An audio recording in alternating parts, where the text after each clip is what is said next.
Are we recording? Yes, we are. Why are you pointing? I don't know, because I can't see you. Down. Oh, there you are.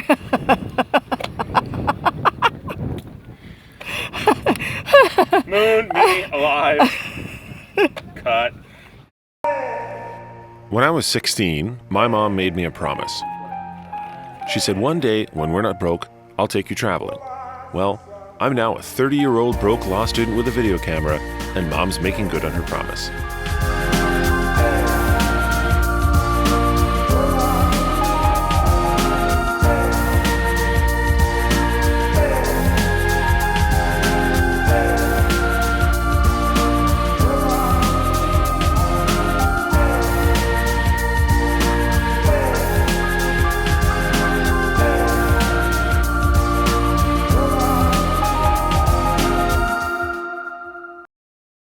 So we made it to the city of Darwin, which is the northernmost part of our trip. About a 2.5-hour flight from, where were we? Cairns. Oh yeah, we went to Cairns. So this morning our first thing to do is to visit the Crocosaurus Cove and the Cage of Death, which actually isn't really a cage, nor does it involve death, but it sounds cool.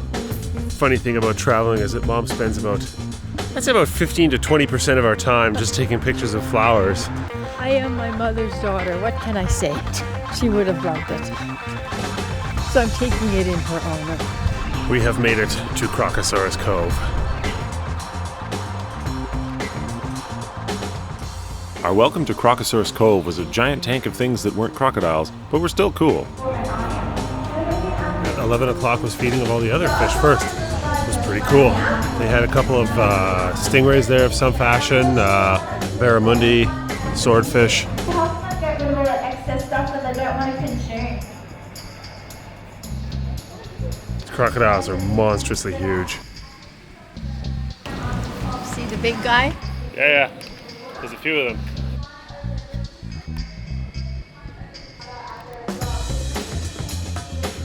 So in a couple minutes we're going to see the demonstration of corresponding jaw force pressure. So apparently crocodiles have a jaw pressure of about 3,400 pounds compared to about 20 pounds of humans. So we're going to see presumably things get crushed and obliterated in the bite force machine. Alright guys, if you have a good look inside this box here, you will notice a great big metal crocodile head. Now this great big croc head has been set to represent a saltwater crocodile of about 4.6 meters in length, which is roughly the size of Houdini, the male just next door. Now at 4.6 meters, a saltwater crocodile can actually get 2.5 ton worth of bite force, and that's what we've set this machine to replicate. Alright, ready? 3, 2, 1. Alright. They have a crocodile named Bert. They're feeding him first. If Buke's on my right here, when his head breaks the water's surface there, keep an eyeball on his eye. You're going to see a little clear membrane flick back. That's his third eyelid. He's being a bit of a cheeky one today. He's waiting for me to get impatient and take that extra step closer. And I'm not going to be that silly. Swimming is a natural thing for your saltwater crocodile. They will climb for any birds or bats that are hanging in the trees. There we go. Give you a bit of a demo of that with Bird here.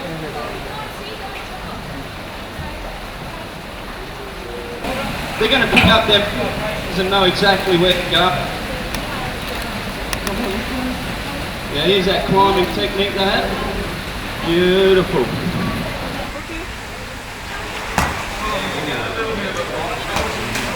These fellas normally don't like to strike in this circuit. There we go. Press it bang, nice night for that one. After the feeding of the big crocodiles, we could all take a shot at feeding the smaller ones. Do not put your hands over the perspex. Grab a rod, we all get one go each. So make sure you hold up nice and still. Ich bin Schnappi, das kleine Krokodil. Kommt aus Ägypten, das liegt direkt an mir. Zuerst lag ich in einem Ei. Dann schnappte ich mich frei. Schnappi, Schnappi, Schnappi, Schnapp. Schnappi, Schnappi, Schnappi, Schnapp.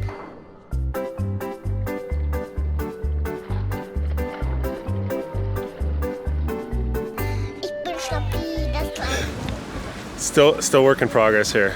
It's a big heavy camera though. All right, I got my waterproof camera, my goggles, and I'm about to head into the cage of death. Although it's not really a cage, and I'm probably not going to die. It's all marketing. It's more like the cylinder of nervousness. I don't know. All right, here we go. Wave goodbye to your mother. Yeah, because I'm never coming back. You did pay us that extra 50 to make sure he doesn't come back, didn't you? I did. Yeah, I did. That $50 is working, mate.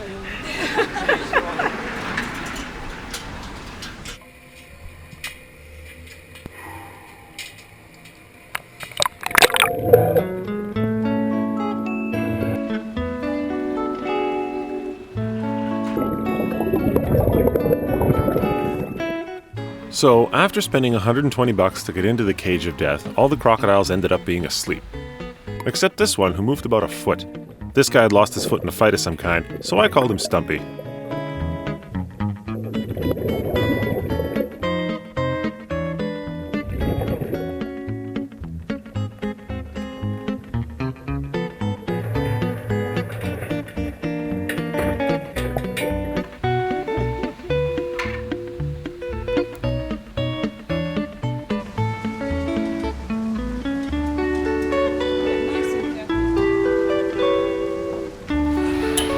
Okay, so how was that?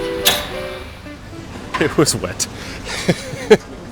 Well, that croc moved a little bit, so it wasn't too bad, but Crocosaurus Cove actually has a bunch of other reptilian creatures to see.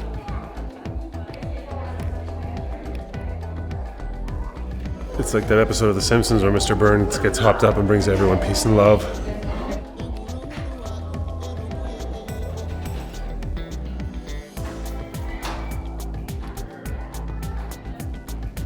And there were a few they let you hold. Weird. You got it? This gets crazy.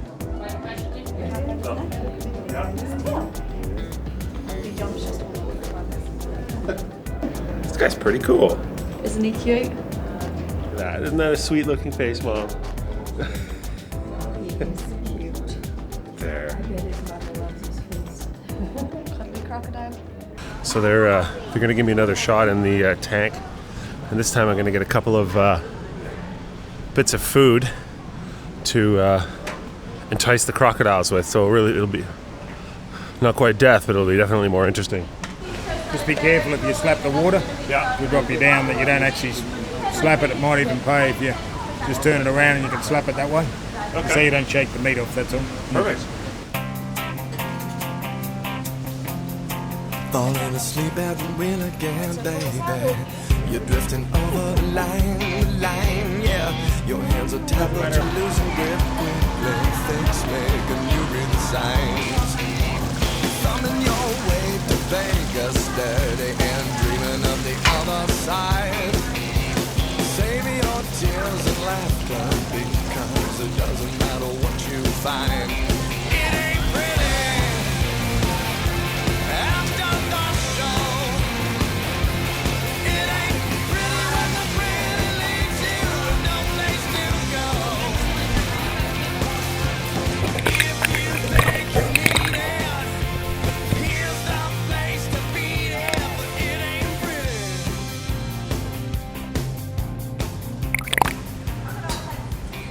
So did you think you got some good footage from that one? I'm pretty sure, yeah, I think so. Excellent. So try 2 was substantially cooler. They, I guess they took pity on me, then they let me in when, during the feeding times. Crocosaurus Cove is cool now. So we're off to film the sunset. I suspect this may be a futile venture since there's not a cloud in the sky, but I got nothing else to do, so. I could have finished my crossword puzzle. Mom, you have 85 crossword puzzles. I know, but this was a good one. You can do that in Canada.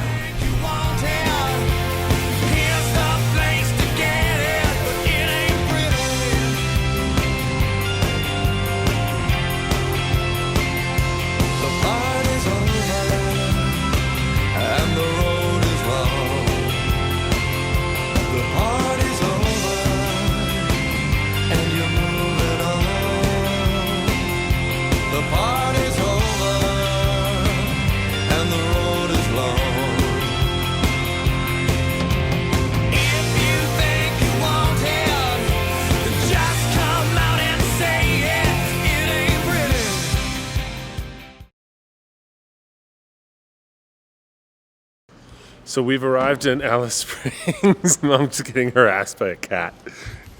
I have nothing. Nothing. It's just water. It's just water. The weather here is decidedly nicer than anywhere else we've been so far. It's about, I don't know, 17 degrees out. Somewhere around there. And she started climbing up my leg. Hi. Hello. What do you want here? What? I don't have anything. you serious, cat?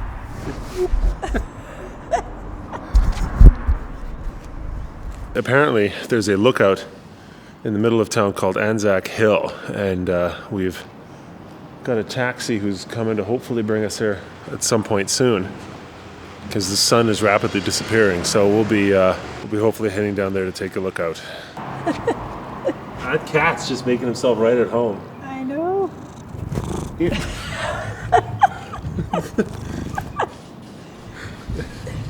Hudson?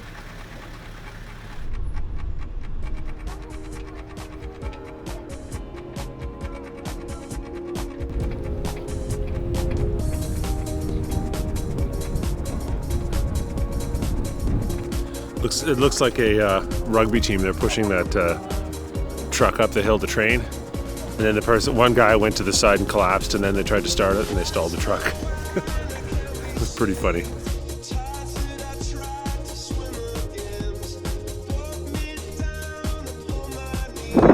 You got guard duty?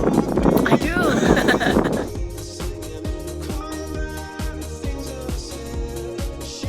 In our infinite wisdom, we neglected to secure a way back down from the mountain. So there's this, what sort of looks like a trail in roughly the direction we want to go. And well, anyway, if you're watching this video, it means we made it back or they found the camera. There's a stone path over there. We were walking through the tent bushes. Oh well. Awesome. Is that the one we looked at first? Yes, it is the path we went the first time. Go Magellan. Anyway, we made it down the path of doom, and now we're just gonna go get some food. No snakes. What? No snakes. What does that mean? No snakes. Oh, it's like no snacks. So once the sun goes down, this place just turns weird. Some Aborigine guy offered to sell us, hey, you want to buy a painting? And he just has like the stick, which was rolled up apparently paintings of his. The last restaurant said all day lunch menu, 10 a.m. to 5 p.m. Well, no, that's not all day, is it then? They had, what was it that you looked at? Like chicken? Homemade pies with grilled crocodile and some kind of kangaroo salad. Homemade pie garnished with roast potato and feta salad. Like, how weird is that? Lemon myrtle crumbed crocodile and warm dressed kangaroo salad. Okay, I'll be tomorrow. So we were walking home and we saw this forest fire going on off in the distance, so we stopped to take some footage, and guess who shows up? Mr. Cat. Yeah, go buck them. Done.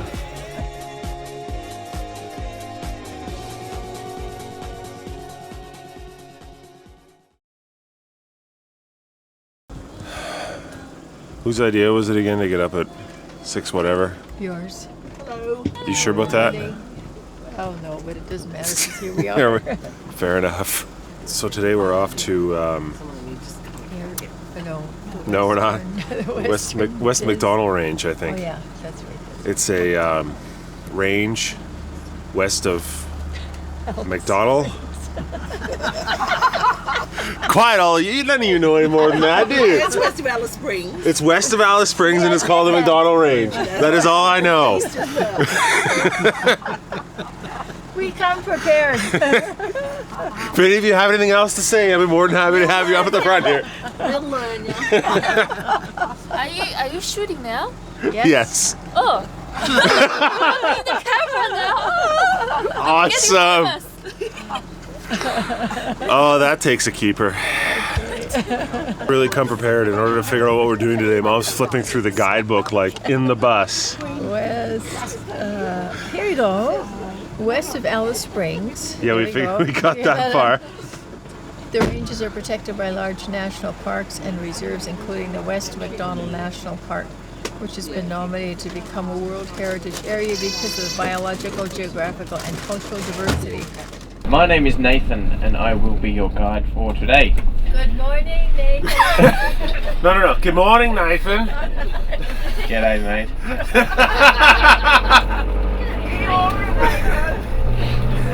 He hates us already. Awesome. Now, normally the first stop is a place called Simpson's Gap, but we're not going to stop there first. We're going to call into a place called John Flynn's grave. He's quite actually a very important man for Australian history, John Flynn. He drove around a lot of inland Australia, getting what they call the pedal-powered wireless receivers, so almost like a telephone set up for people in remote areas. Sounds like this guy's the Tommy Douglas of Australia. Yeah, exactly. Very forward-thinking. I think he started it all after the Aborigines, actually. Sorry? Nothing. What, after the Aborigines? Yeah. I don't get it. He took over. No, it's just that I think they kind of did what we did with the Indians, kind of chewed them away. We're going to head out to Simpson's Gap now.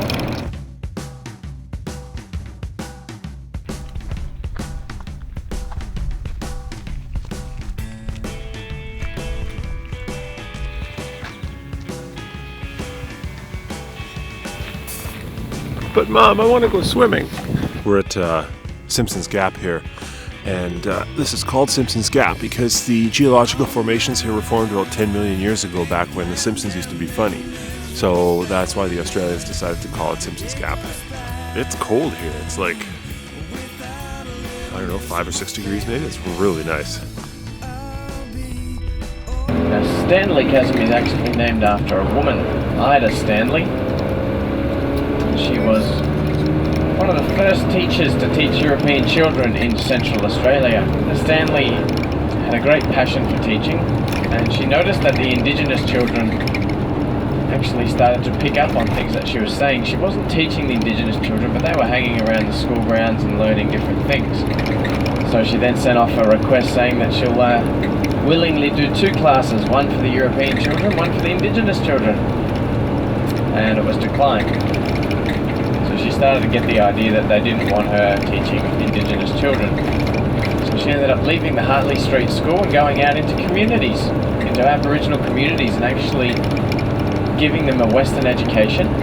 Stanley Chasm named after her. She also got the preschool, the Ida Stanley preschool. Guys, it's straight down that path. It's 1.2 kilometres to the end. It takes about 45 minutes return. 45 to an hour, just depends on how fast you walk. So we're hiking the Stanley Chasm Trail. The guide said it's about 45 minutes, but I get the sneaking suspicion that Mom's going to stop every 10 seconds to take pictures of flowers. So this is going to be a 6-hour hike. We were told there'd be someone named Stanley here. I think we may be about to meet him. Who's this guy? There's this really cool echo in here. Hello. Hello. Hello.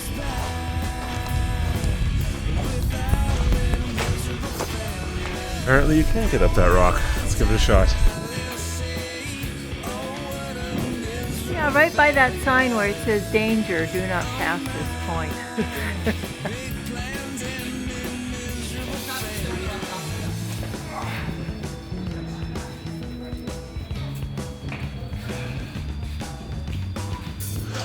Just about smashed the camera in a bunch of rocks, but what's a little adventure for?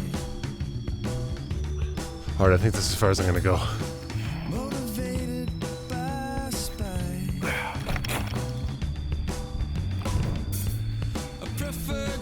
Oh, should have. Oh well. Okay. Well, I can do it again. No, it's alright. Sorry, what was that? This was awesome. It's a bit of a wind tunnel in here. Yeah. Super deeper colors. So we're just leaving Springfield Gorge now. What's this place called again? Stanley. Oh, it's just Stanley Chasm. It's not Springfield Gorge as I previously thought.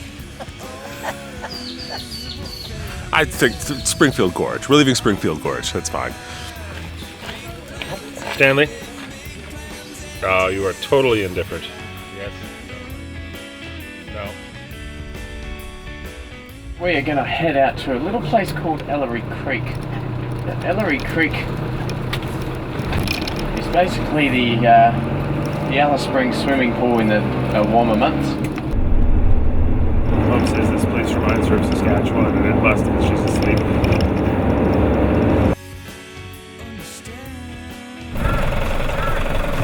She's coming out like an old lady. We're off to somewhere called Ellery Creek Big Hole. I don't know what this is actually. We'll find out. I assume there's a creek and a hole named after someone named Ellery.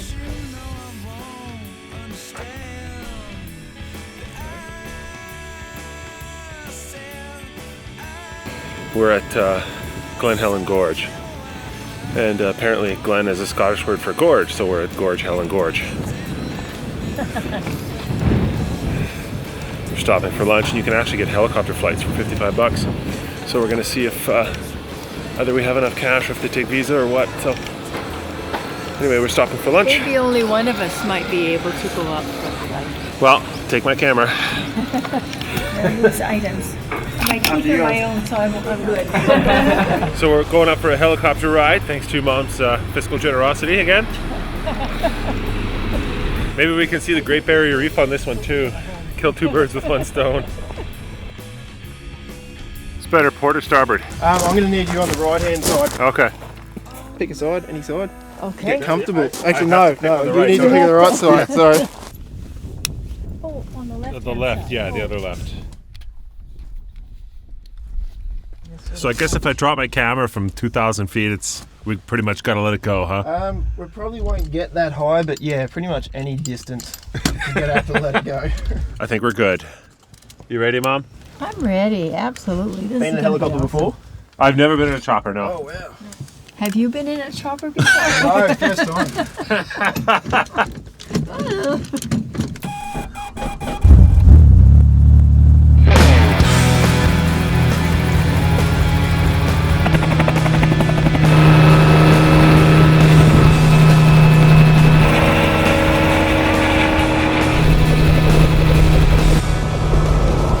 Apparently we're flying over the riverbed of one of the oldest rivers in the world, or the oldest river in the world. I think this is the Hugh River.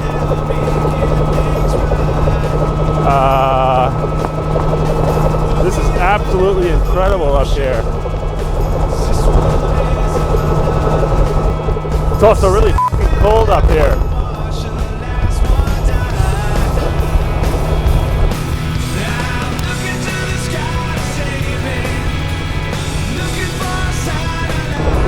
So right in front of us is Ormiston Gorge and Ormiston Pen. On the right-hand side there's some mountain that I just forgot. On the left-hand side is Mount Sunder. And way out on the horizon there's Mount Seal, the territory's largest mountain. It's, I don't know, 23,000 feet or something. Off to our left there was a crater where apparently a long time ago a meteorite hit the earth and impacted with something like 1.5 million times the power of the bombs in Hiroshima. These formations here on the left were the Aboriginals believed were caterpillars that punched their way through the earth and then solidified themselves into rock. The helicopter ride was one of the neatest things I'd ever done, and I now want to get my helicopter license. The coolest part was the fact that the commercial airplane seatbelt that we all make fun of was basically the only thing keeping me from falling to my death outside the helicopter.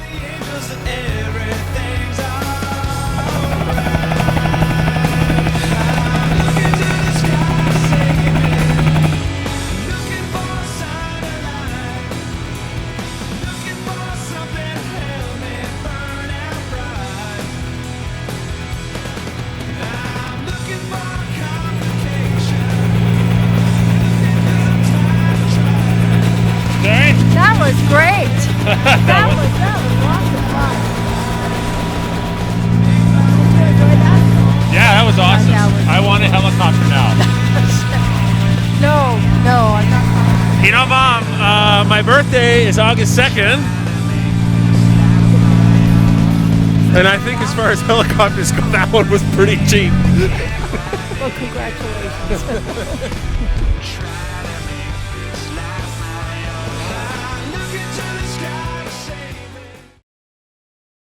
Out to a place called Ormiston Gorge now.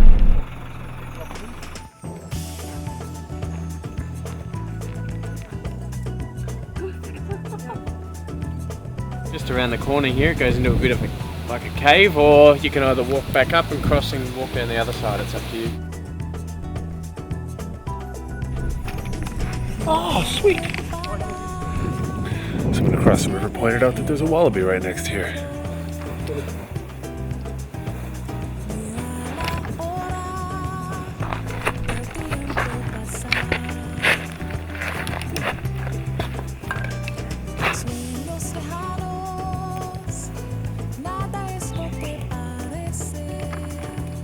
Been waiting the entire trip to say, it's a wallaby!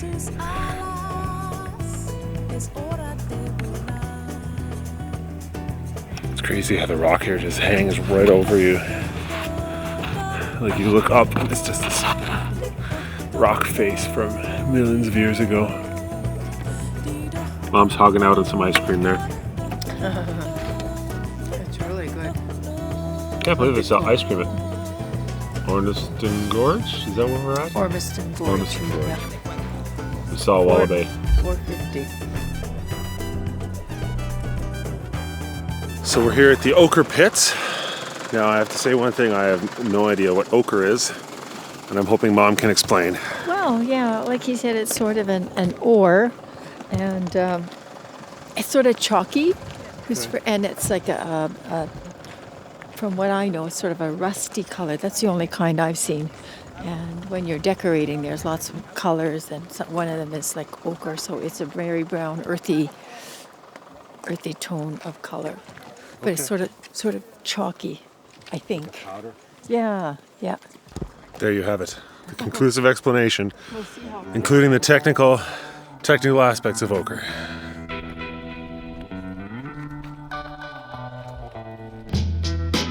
So that's really awesome. Just this solid rock wall of different colors. The purple and the yellow and the rusty brown. I now know what ochre is and have seen it. Oh, goodbye ochre pits. I now know more about something I don't care about.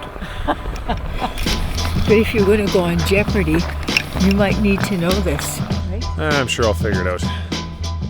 And with that, the Alice Springs part of our adventure ended. After one last night, it's time to board a flight to Ayers Rock. I'd say that Alice Springs was an interesting place to visit. The town is a bit expensive and weird, but there's enough cool stuff to do to fill about a day and a half. So after 2.5 days here, it'll be nice to move on.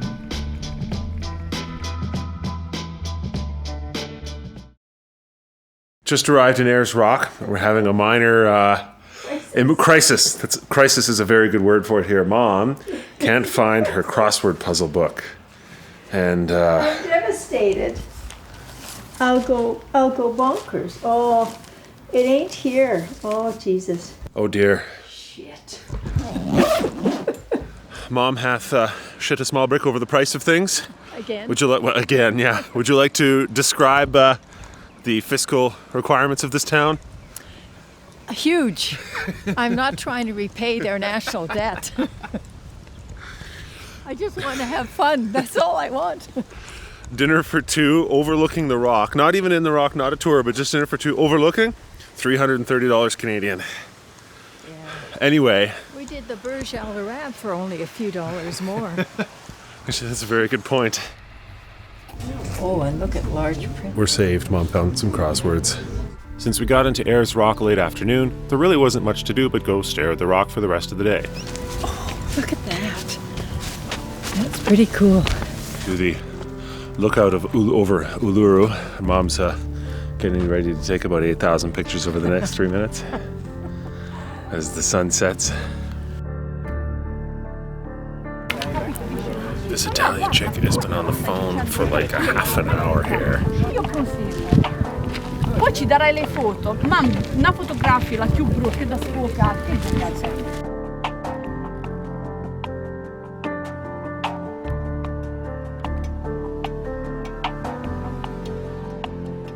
We're walking back from shooting the time lapse, and as we walk, these motion sensing lights kick in, or at least, yeah, there you go, see?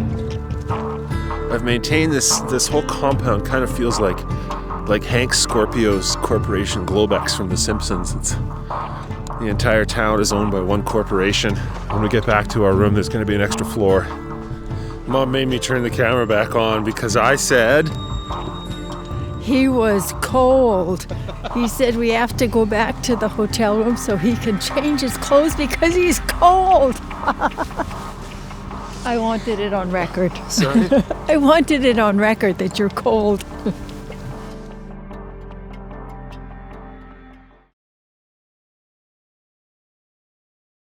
Okay, we're at the, what was that lookout called again? Talingaroo. Talingaroo. Talingaroo lookout. And we're off to, Mala. Mala. Yeah, this is a feature of my videos, is I never remember where we are or what we're doing or where we're going. No, old age is affecting my short-term memory as well. So the sun's come out. It's not quite as bone-freezingly cold out here. As Mom would say, I was slightly chilly. Mom's still on her high from me saying I'm cold last night, so. Right.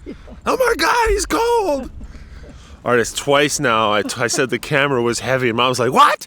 What did you say? The difference is I'm holding it out 4 feet straight at my arm length here. Mom can't even rest it on her shoulder. I had my backpack and my other camera, and I'm trying to point it down at the crocodile and at you in the crocodile tank there, so it got a little heavy.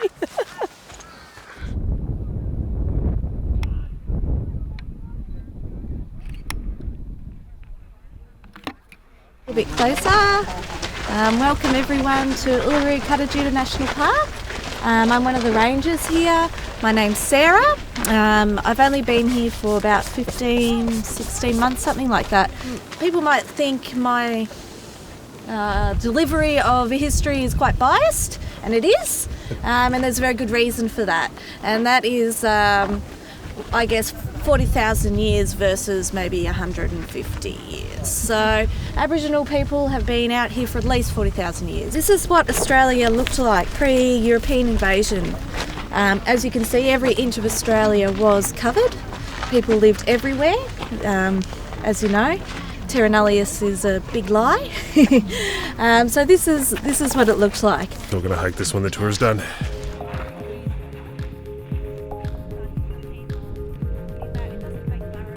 Looks like it was the fight here with the Aboriginals to get their land back. The government owned it. Eventually, now the natives own this land. The government, they've leased it back to the government parks for a 99-year lease.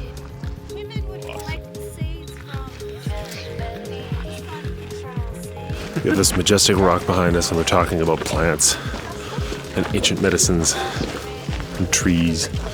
Right, so we're at the Wave Cave. Now, back, as I said, the boys during ceremony, they'd be back around there. That's where they'd be camping. And it's very important that the boys concentrated, that they, were soaking in what they were learning. And it was very intense learning, these ceremonies. So it was important they didn't get distracted by what was going on in camp or what the girls were doing and all that sort of stuff. So they were camped around there. The senior men, they would be camped here, and they would be acting as sentinels, watching over the boys, making sure that they stayed where they were meant to stay. And they waited for so long that they've been turned into stone. They're the 4 figures in the background there on the wall. So they're still up there today. Let's go climb a mountain. You're gonna respectfully decline. I think so. I think I'll decline. I might do just the beginning. With my camera? Oh, yeah. No, forget it. I'll sit and watch. All right. It's all good. We're back at the hotel room now, and as we went to scale the mountain, or to start to climb the mountain, they had closed it due to high winds, which I don't know, I was greatly disappointed about because I really wanted to climb this thing. So we've both agreed to spend another $100 of Mom's money. I think Mom realized how pissed I was that I couldn't climb. She says, well, we can go back if you want. I'm like, yay! And that's really one of the things I enjoy doing, is lugging expensive camera gear up the top of some mountain and taking hopefully good pictures. And Mom's actually going to give this a shot too. We'll bring the first aid kit. And do we have a portable stretcher, Mom? Her backpack, yeah. We have a new best complaint of the day. What was that again, Mom? The buttons on the hairdryer are too close together, and I kept shutting it off all the time. So, you know. I love the seriousness in your face. That's the best part. That was a pretty good straight face. We're on our way back, and we'll check at reception to make sure the climb is still open. Here's a guy that told us all was good. If it doesn't work out, they're getting 3 thumbs down on TripAdvisor. So we have an hour 15 to climb half a grouse grind. See you in a bit, Mom. Okay, enjoy. Awesome. Mom made it 8 feet. She's already dropping camera equipment. It's a lot steeper than it looks.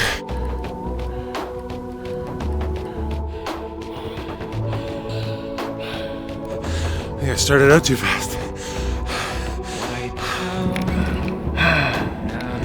There goes my mic.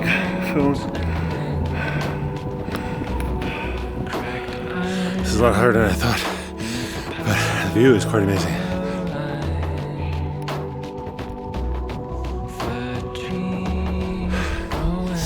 I'm almost there. Hope I don't lose my camera, or my lunch, or myself.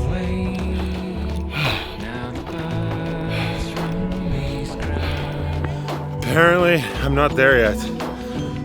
How much farther is it? I don't know, they're finding out. Another 300 metres exists.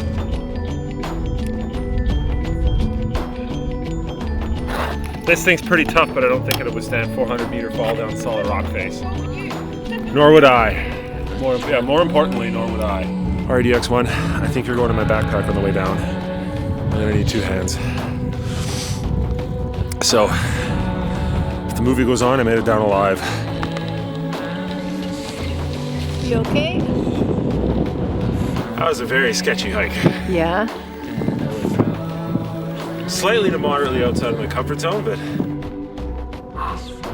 that kid's having an awesome time. Looks steeper now that I've done it. I know.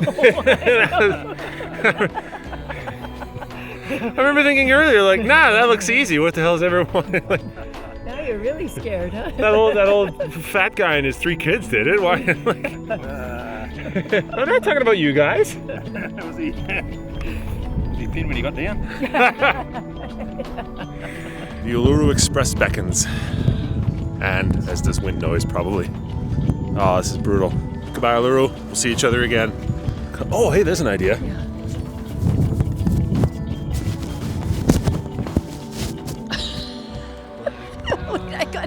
That made a huge difference, actually.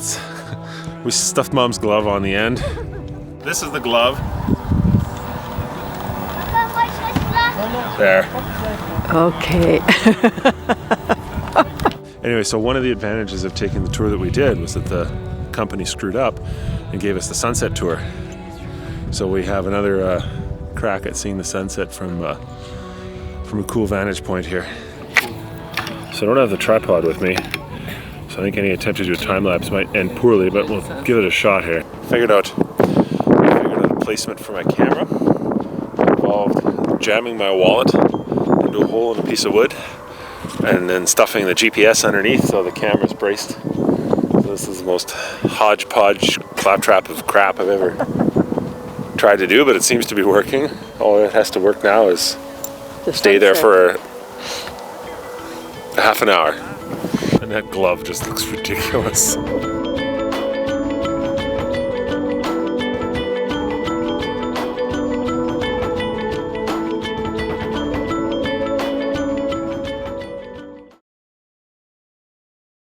Okay, so my mother So I come back, I'm just coming back from doing the laundry, and I have video footage of my microphone sock thingy falling down a mountain. And then so I come back from laundry and I see my camera with the handy dandy sock thing on it. And I must have had the most confused look on my face ever. Because I said, I'm like, something's wrong here. Wait, I distinctly remember forgetting this. And then I'm like, oh, Mom must have found it. So why don't you tell the audience here? Well, I was sitting there on that rock waiting for you to come down.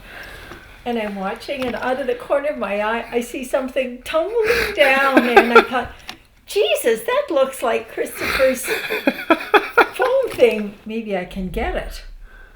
But the wind blew it over the other side. And I thought, oh, shit. And it started rolling towards me. And I thought, come on, just a little bit more. I think I can reach it.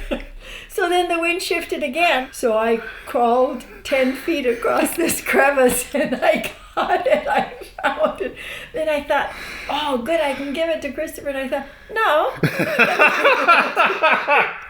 I'm getting my $100 worth of fun out of this. I'm going to wait. So it was great fun. Then the best thing was putting my glove on your microphone. I felt bad for like 2 seconds, and I said, no, this is good. I like this. I'm getting my $100 worth of entertainment. Christ. Wow. Well, screw you, Uluru. You didn't steal anything from me then.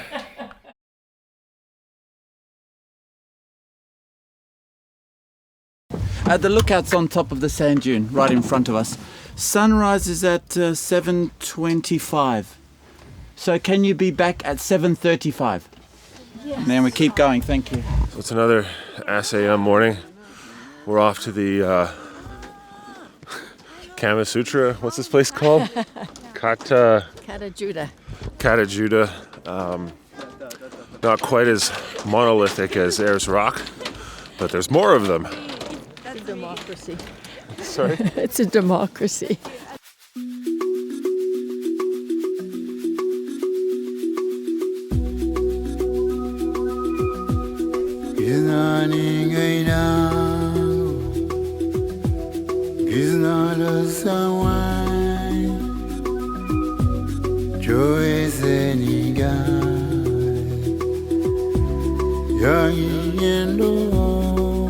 So we're starting the Valley of the Winds walk, and Mom's comment was if it was windy she didn't want to go.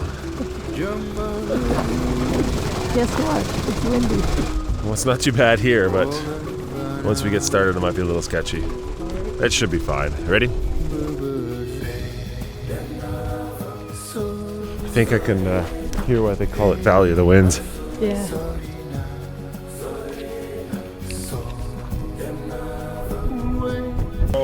we found out Shit, it's windy. Sorry? Shit, it's windy. We've found out why they call it Valley of the Winds. Shall we?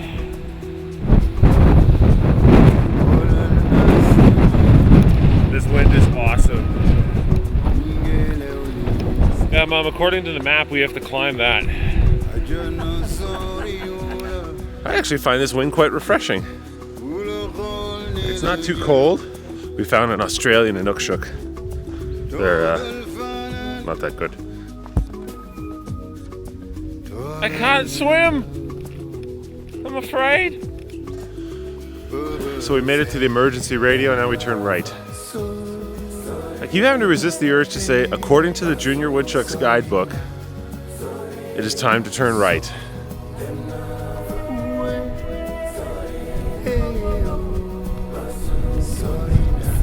One of the things our guide said to us yesterday is that these rocks have high concentrations of iron in them.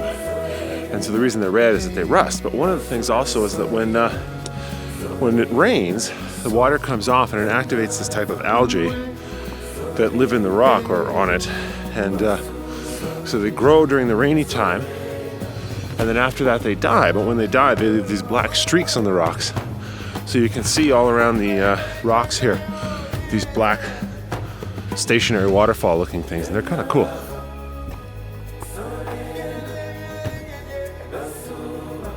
I believe we have found the lookout point.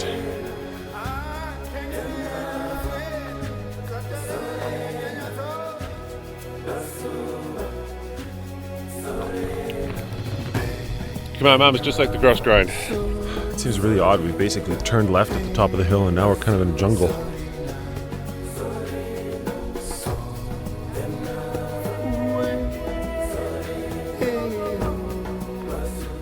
Starting to get a little worried about time. It's been hiking about an hour and a half and we're halfway through the hike and our ride comes in an hour and 20 minutes. But this is the flat part, so I think we'll be okay, but we must keep moving. Weiter, weiter! So, what do you think? Do you think this is cooler than Uluru? Yeah, because we could walk through the chasms and everything and up and down, whereas Uluru, yeah. And we just sort of walked around the base and we saw all the few of the different caves and the black stripes where the streams came rushing down. This is a little bit more, it's not so structured. Yeah. Like the rock is up, over, and down, whereas this is a monolithic.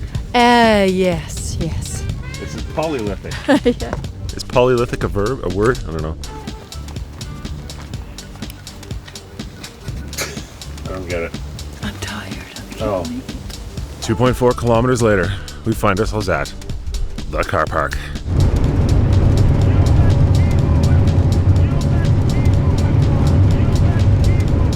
Mom's all tuckered out. One last evening in Ayers Rock and we went back to the same lookout point. This had been our longest trip to date and it's been over a month since we left Vancouver for Jakarta. One more day, a couple of long flights, and it's back to Vancouver.